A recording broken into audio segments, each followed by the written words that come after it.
Welcome back to your biology class. In the last class, we have read about the cell, fundamental unit of life.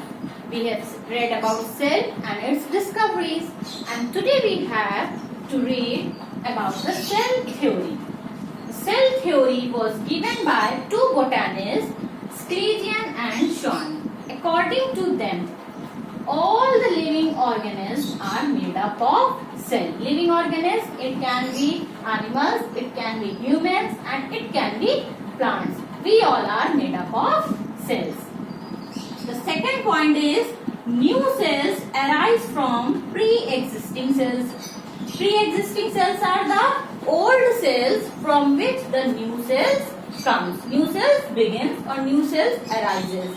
So every cell arises from the old cell. Third is the cells are similar in structure and function but not identical.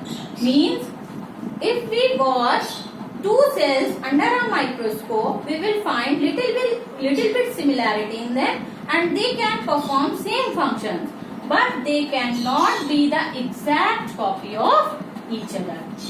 The third point is the function of an organism depend on cell. Means the structure of the cell decides which function the body has to perform. Suppose the cells of our brain are different in structure, the cells of the kidneys are different in structure. So these are doing the different types of functions. Now there are two fundamental classes of cells which we have to read, that is prokaryotic cells and eukaryotic cells. What are prokaryotic cells?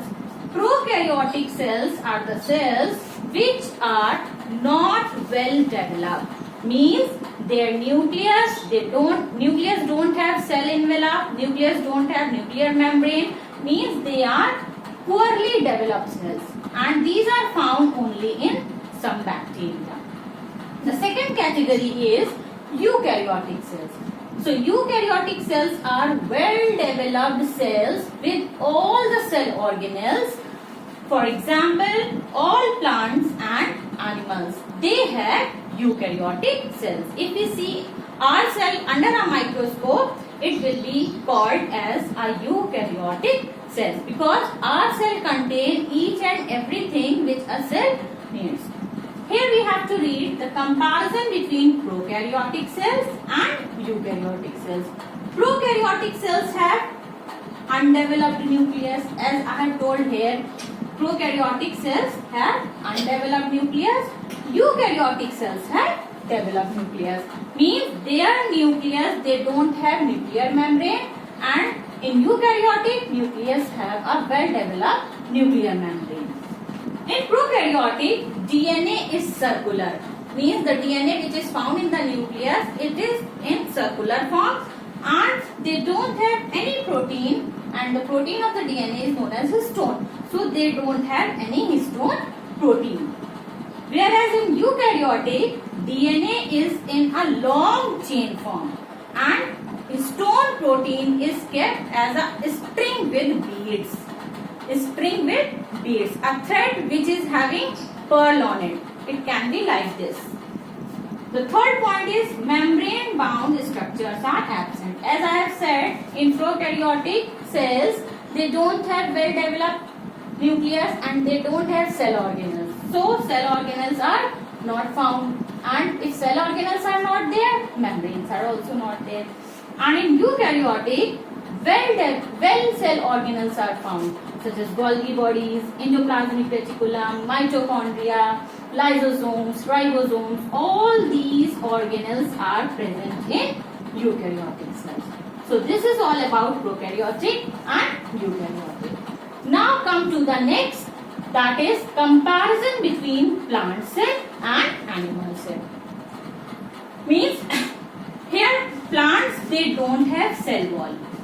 If we see the structure of a cell, you can see it through the internet or from your old books.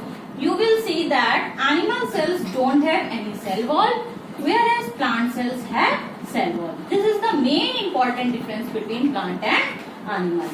In animal cells, plastids are absent, whereas in plant cells, plastids are present. What are plastids?